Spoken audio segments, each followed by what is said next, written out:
agora é o Evangelho. Me alongar tanto em várias coisas, meu Deus, já meio-dia e 20, eu pretendo tentar ser o mais rápido que eu conseguir, pedindo ao Braulinho para já entrar com o nosso tema e o nosso texto, sem delongas, para o pessoal todo já se situar, 2 Samuel 22, 37. Eu li na semana passada um texto aqui do contexto antecedente, de 2 Samuel 22, e foi um texto lindo, lindo, lindo, sobre como o Senhor perfeitamente desembaraça o meu caminho. E o que precedia isso. Hoje eu quero ficar outra vez só com um verso. É esse verso 37 que está aqui escrito para nós. Se eu fosse ler o capítulo inteiro, eu teria vários reparos, usando Jesus como a chave hermenêutica, vários reparos a algumas idiosincrasias antigas, de alguns anacronismos, de alguns casuísmos de expressões de Davi, normais, puras e santas para 3.000 anos atrás, mas muitas delas totalmente obsoletas, caducas, depois de Jesus, o filho de Davi. Muitas das falas, dos desejos de vingança, de guerra de Davi, morreram na cruz. Ele, se tivesse nascido como discípulo de Jesus, teria abandonado todas as imprecações e mantido apenas as palavras de confiança na graça de Deus. Então ele vem descrevendo todas as dificuldades que Deus o adestrou para enfrentar, para lidar. Ele diz que o caminho de Deus é perfeito, a palavra de Deus é provada, ele é escudo para todos os que nele se refugiam. Pois quem é Deus senão o Senhor? Quem é o meu rochedo senão o nosso Deus? Deus é a minha fortaleza, é a minha força. Ele perfeitamente, lembram da semana passada? Ele perfeitamente desembaraça o meu caminho. E agora o verso 37, onde ele diz uma outra coisa que eu acho linda. Sabe quando você olha para a vida e não tem mais chão? Você já esteve nessa situação? Me responda, eu não vou falar muito tempo, é rápido. Você já esteve nessa situação em que você olha e não tem mais um palmo para você botar um pé? O resto é abismo? Eu vou dar uma ilustração do garoto aí, ó, que vem, não tem onde botar um pé porque o caminho é curto. O caminho não foi alongado na espessura para ele poder atravessar com um mínimo de segurança. Falta chão para ele, coitado. Pode não faltar para os que estão experientemente praticando isso há anos, mas para ele, que deve ser a primeira aventura, louca, quase suicida, falta chão. Falta chão. Eu me lembro de um dia, em 1999, meu filho Lucas muito doente, angustiado. Eu acordei de madrugada com ar-condicionado gelado e eu suado. E eu fui para a varanda do apartamento onde eu estava morando, na praia de Caraí, e olhei para o nascer do sol. E era um lado da varanda que você via o sol aparecendo. Ele se põe lá para o lado da Baía de Guanabara, mas ele nasce atrás de Niterói, ali pela região oceânica. E eu, na minha casa, no 14º andar, eu vendo aquele sol nascer, e quando eu senti ao meu lado, do lado de fora, só tinha um palmo de batente do lado de fora do prédio, eu senti uma presença em pé. Aí eu falei, ai, Jesus. Ai, Jesus. Aí eu tentei olhar assim com a beirada dos olhos, eu senti aquela presença vestida de escuro. Parecia aqueles anjos do filme com o Nicolas Cage, a Meg Ryan, City of Angels, Cidade dos Anjos, onde os anjos se vestiam de preto e assistiam o nascer do sol e o pôr do sol com oração a Deus. E ali estava o meu filho, que eu não quis nem olhar de frente, olhei de lado, do lado de fora do prédio, com menos de um palmo, só o sapato dele era 44. Estava com um pedaço do pé todo para fora. Aí eu fiquei aqui quieto, vocês imaginam, no 14º andar, um filho angustiado. De vez em quando ele dizia, pai, pede para Jesus vir me levar, porque eu não aguento viver nesse mundo, esse mundo é muito feio. Eu estou numa luta muito grande, me ajuda, pai. E aí eu olhei e falei, meu Deus, ele está a 2 centímetros de perder o eixo de equilíbrio e ir embora. Aí eu respirei fundo, com calma, sem fechar os olhos, eu invoquei o nome eterno, a luz que chegava iluminando o dia. Eu pedi que iluminasse a mente dele, que aplacasse aquela agonia de morte no coração dele. E fiquei quieto ali uns minutos, sem falar nada com ele. Aí eu orei, decidi não dizer nada a ele, não abrir um diálogo, não perguntar o que ele estava fazendo ali, não pedir para ele entrar, nada. Eu só falei, Senhor, antes de ser meu filho, ele é teu. E se eu estou angustiado aqui, eu sei do teu cuidado ali com ele. Aí eu virei para o lado oposto ao que ele estava. Falei, que dia lindo está nascendo, dia lindo. Vamos para uma praia hoje, gostoso. E eram já 4h30, eu já estava há um tempo ali. Falei, vou entrar fazer um cafezinho coado gostoso, forte, vou assar uns pãezinhos, fazer um misto. Está querendo comer um cafezinho, tomar um cafezinho comigo? Estou indo fazer. Tchau. Não dei a mínima, nem olhei para ele, fui para a cozinha, oração, fiz o café, fui botando o pão para assar, preparando o sanduíche, nada dele. A essa altura eu não sabia se ele estava encostado na parede ou se ele tinha pulado. E eu aqui, Jesus, Jesus, ele é teu, nós somos teus, e o meu coração confia em ti, mesmo que ele pule, nada vai se abalar na minha confiança em ti, nada. Aí daqui a pouco, de costa, eu ouvi aquela voz. Vou querer sim, paizinho, vou querer sim. Tá com cheiro bom. Sentou, eu me servi, mudei de assunto, introduzi o tema da praia. Ele estava deprimido, como todo deprimido. Falou, não quero ir não, pai. Eu falei, não, faz por mim. Vamos pegar um solzinho. Só nós dois, eu não vou chamar ninguém.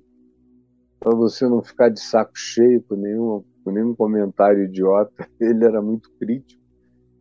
Aí ele foi comigo para a praia de Itacoatiara, ficamos lá, pegando um sol, nadando. Ele ficou vermelhinho, bonito. Eu falei, que gato que você tá. Vamos sair comigo hoje à noite? Aí mandei ele convidar uma ou duas amigas dele dos Estados Unidos que estavam no Rio, moças lindas. Falei, vamos sair com ela, eu e você e elas duas. Aí levei-as lá para a casa da Suíça, ofereci um jantar gostoso, que eu nem estava podendo bancar, mas só para criar um clima. E aí eles conversaram, riram, e eu dei a maior corda, ele voltou para casa feliz, e nunca tocamos naquele assunto. Então, eu sei o que é isso. Não só com o filho meu, com o filho isso vira 1000 vezes mais importante. Mas os filhos de pessoas que eu tive que tirar de janelas, teve um que se pendurou do lado de fora no 28º andar do edifício Cidade de Manaus, filho de um grande empresário cristão, líder de movimentos, todo mundo conhecia no Brasil inteiro. E o garoto era gay e o pai dizia, se quiser ser gay, vai ter que mudar para Finlândia, aqui não. Ou você casa com uma menina e tira uma onda de heterossexual, porque gay é melhor você endurecer essa mão, esse desmunhecamento, porque eu vou te exilar e você não volta nunca mais. Aí o cara acabou casando com uma crente americana para tentar fazer um filho nela e ter os casos paralelos dele de homossexualidade, enquanto uma esposa crente vai ficar mal amada e já se separaram, já acabou, já terminou há anos, porque não podia dar certo. Já peguei gente de tudo que é lado, já peguei gente pulando, e que você segura e fica todo arrebentado, dependendo da altura, não pode ser alta demais, senão quem morre é quem pega. Já fiz de tudo, mas nada comparado a você ter um filho naquela situação.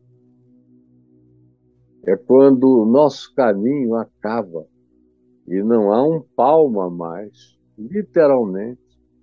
O próximo palmo de pé já é o abismo. Você está vivendo uma situação assim?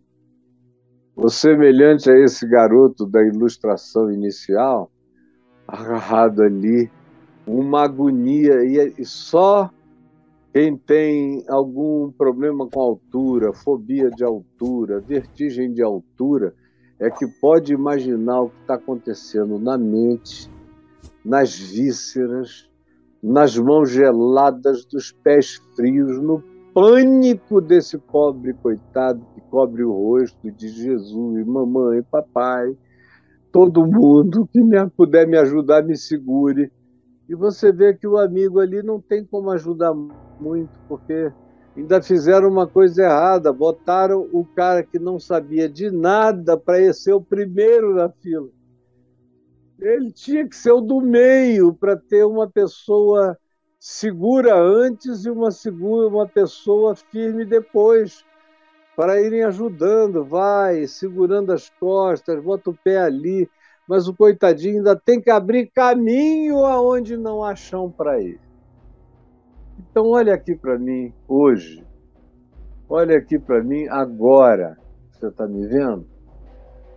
Pois é justamente com você que eu estou conversando. Alongaste os meus passos, alongaste sob meus passos o caminho. É um milagre, é você botar o pé e aparecer caminho. Você botar o pé e aparecer caminho. Você levanta, tá aqui, ó, eu vou sair de quadro. Vou sair de quadro. Você bota o pé, não tem caminho, mas aparece caminho. Bota o pé, não tem caminho, mas aparece caminho. E tá aqui, ó. Bota o pé e aparece caminho. Não havia caminho. Ele diz, tu alongaste.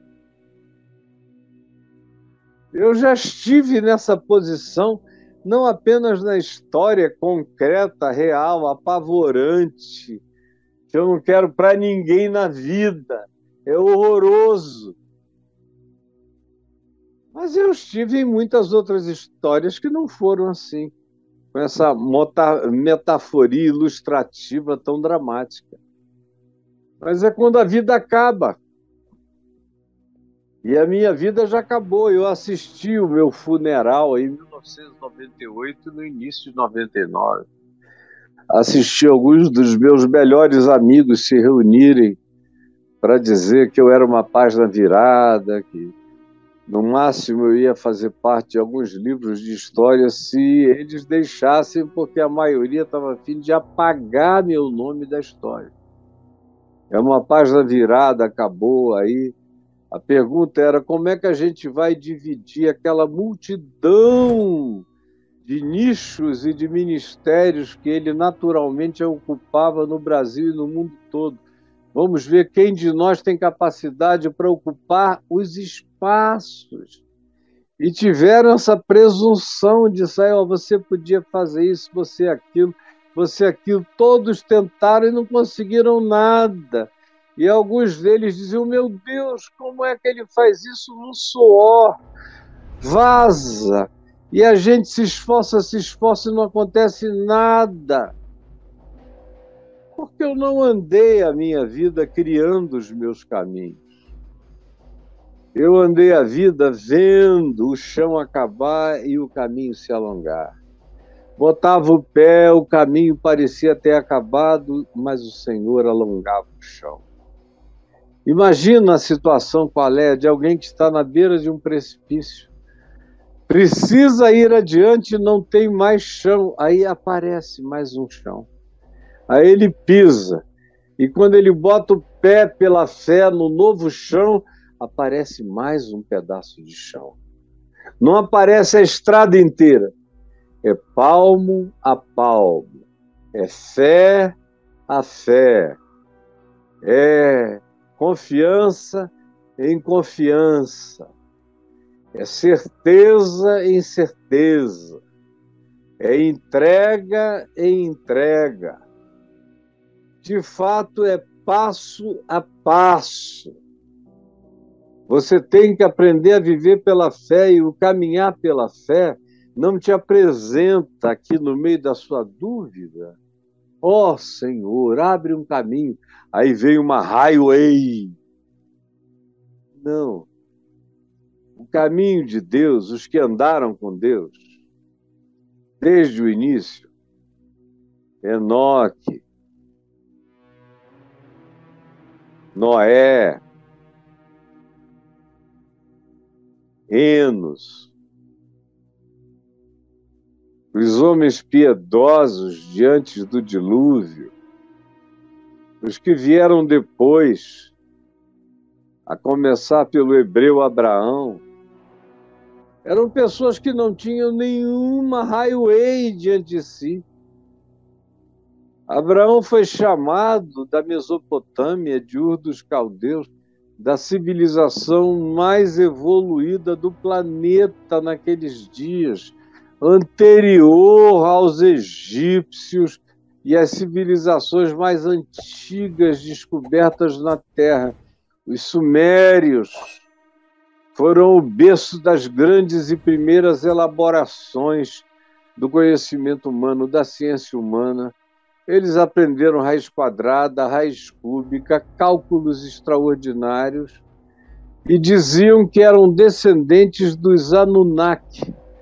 Era uma espécie de anjos de Benai Elohim, conforme a narrativa de Gênesis 6, e que tinham procriado com as filhas dos homens e que estavam manipulando os humanos para prestarem serviços para eles. É a cultura de Abraão, é daí que ele sai, sem saber para onde ia. Quando a mulher dele perguntava, escuta, meu amor, para onde é que a gente vai? Abraão dizia, eu não tenho a menor ideia, meu amor, a menor ideia. A gente vai, e o Senhor vai nos guiar. A promessa dele é que nós não ficaremos sós, de maneira alguma. Vamos, portanto, sem saber para onde estamos sendo levados, mas o Senhor vai botar chão sob os nossos pés. Quando a gente tem que andar sem saber com clareza, nenhuma direção. A única atitude lúcida é dizer: Senhor, eu sei que tu me deste a ordem para eu levantar o acampamento e marchar. Agora, não tem caminho. É o mar, é Faraó, são serpentes abrasadoras, tudo é contrário. Por favor, estende a tua mão. Aí, à medida em que se bota o pé na água, o chão vai se estendendo. De modo que é preciso que se vá andando com fé, esperança, louvor, para que o chão vá crescendo. De modo que quando todos chegam do outro lado do Mar Vermelho, o mar já vinha fechando atrás. Quando o último botou o pé em terra firme, o mar cobriu todos os exércitos de Faraó. A mesma coisa no Rio Jordão, quando eles entraram na terra de Canaã. O rio estava passando. Os sacerdotes e tocadores de louvor que carregavam a harpa, os levitas, colocaram primeiro os pés na água corrente. Quando eles puseram os pés carregando a arca, o rio parou, alguns quilômetros acima, por um desbarrancamento que aconteceu na hora que eles puseram o pé na água. Houve um barranco enorme, alguns quilômetros acima no Jordão, que caiu sobre a terra e parou o fluxo do rio por algumas horas. E eles atravessaram, porque o chão foi criado para eles passarem. Depois que eles passaram, a água levou toda a terra e o fluxo do rio ficou normal. É assim o tempo todo. Por exemplo, lá com Jesus e Pedro e os discípulos, Jesus andando sobre as águas, não havia chão para andar.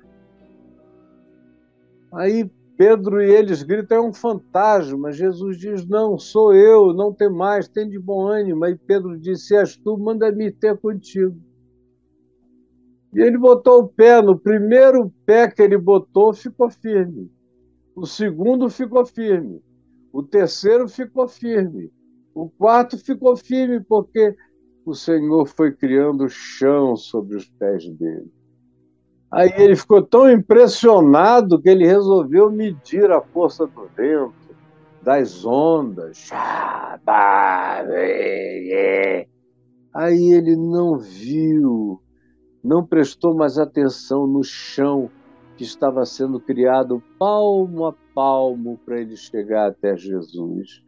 E entrou no pânico da observação da conjuntura, da circunstância, dos perigos, de toda a situação climática adversa e das mortes que já tinham acontecido ali em circunstâncias semelhantes, e o medo tomou conta do coração dele.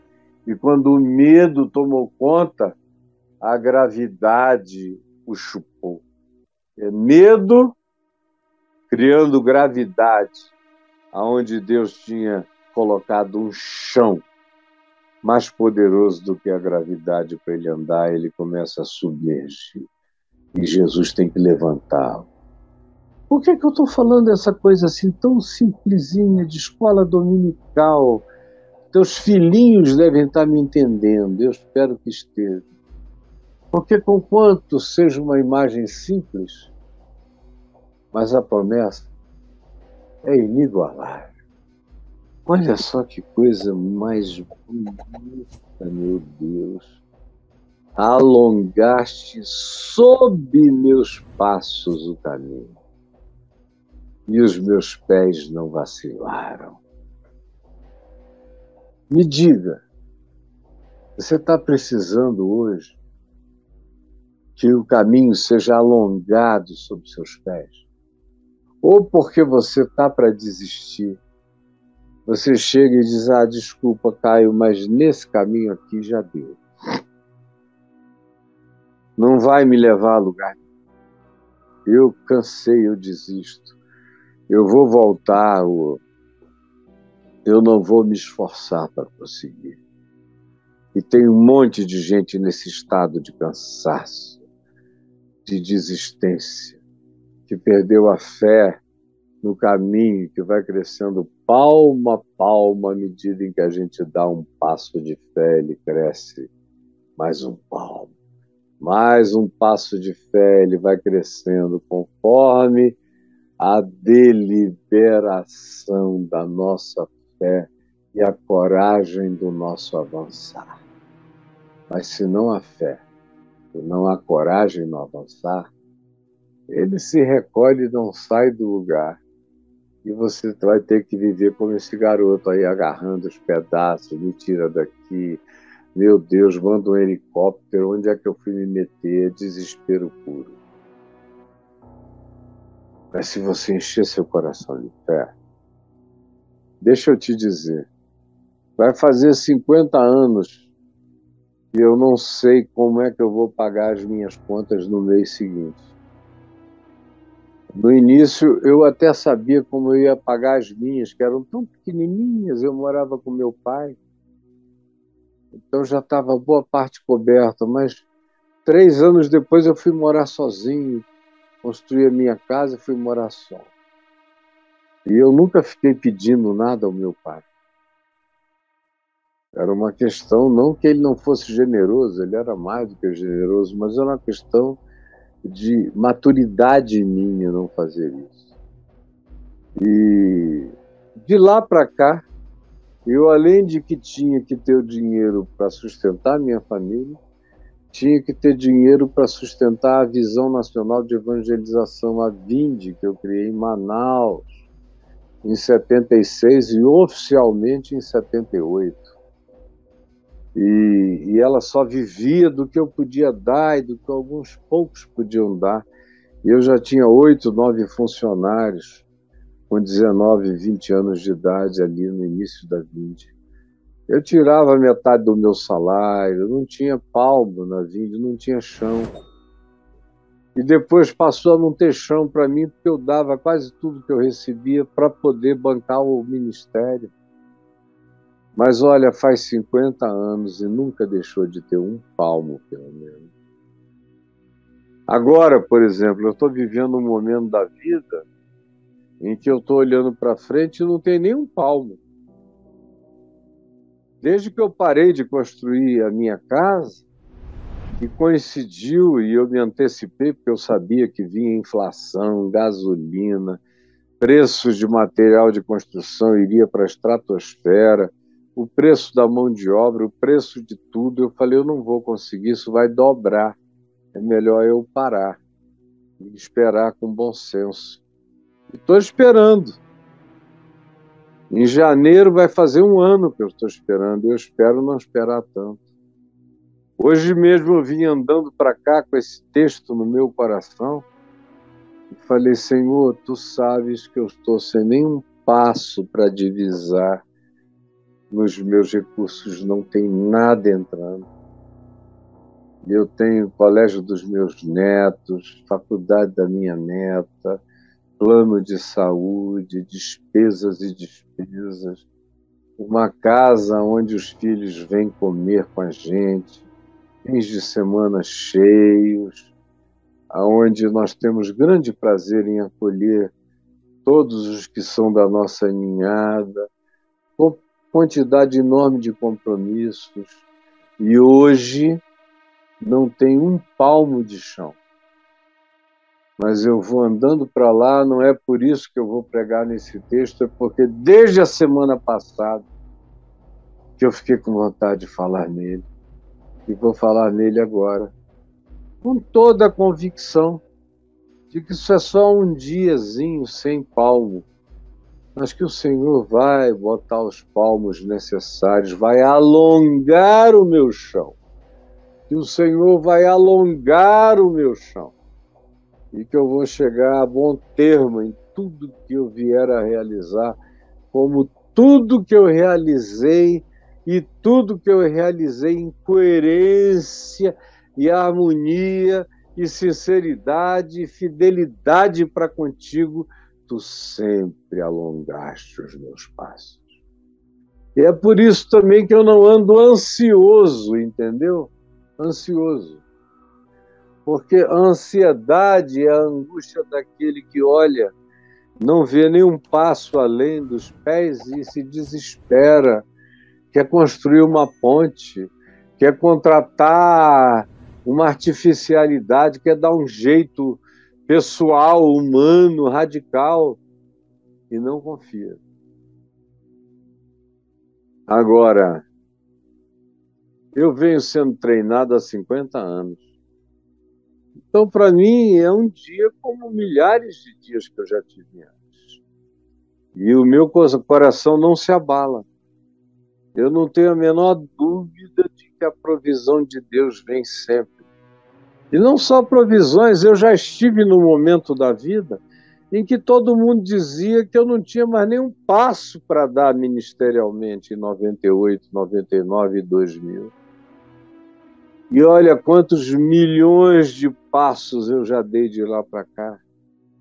Olha quantos milhares e milhões de pessoas se converteram genuinamente e me dão testemunho disso todo dia. E pastores que me dizem, Caio, eu não era crente, eu me converti te assistindo. Porque o Senhor foi alongando os passos. Não tinha mais nenhum e aparecia outro.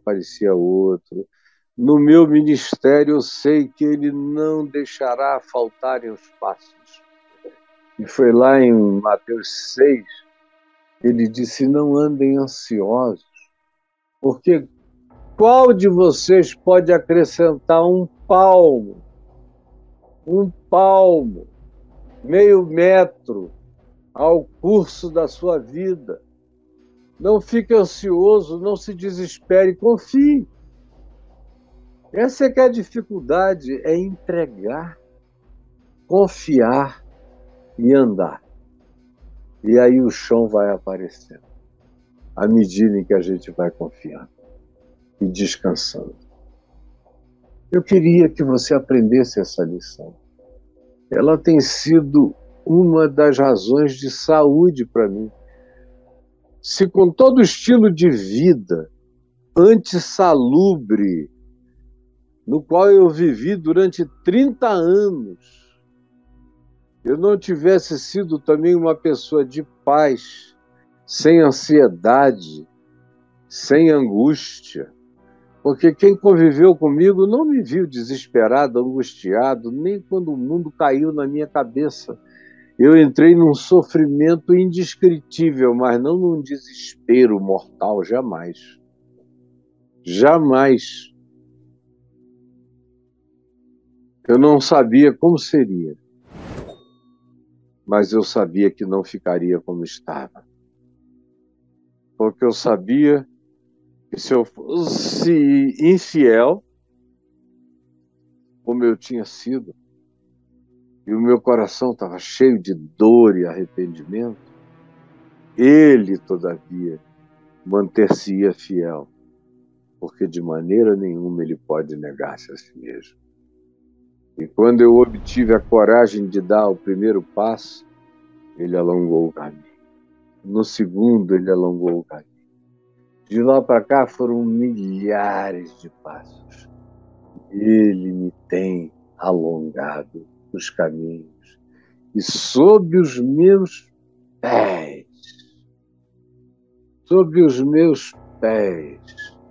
Ele tem estendido a sua segurança. Alongaste sob os meus passos o caminho, e os meus pés não vacilaram.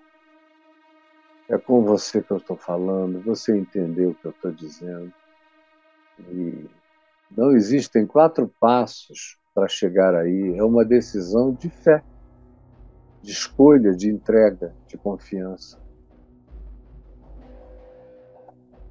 Para algumas pessoas parece impossível,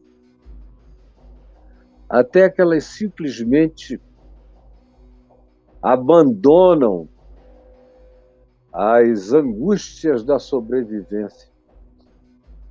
E mesmo sem saber qual é o caminho, elas dizem: Senhor, tu vais alongar o chão sob os meus pés. E eu não cairei em abismo nenhum. Eu atravessarei contigo e tu construirás o chão a cada passo de fé, de perseverança e de esperança que eu der. Eu te imploro, Jesus, agora, que essa palavra singela, simples como Jesus gosta que seja, tenha chegado no coraçãozinho de cada um, gente culta ou inculta, pessoas complexas ou simples, que o Espírito Santo tenha criado pertinência irrefutável para o argumento dessa fé, que só pode ser plantada por milagre, por germinação, por adubo e por manutenção do Espírito Santo no nosso coração. É o que eu imploro que tu faças. Em nome de Jesus. Amém e amém.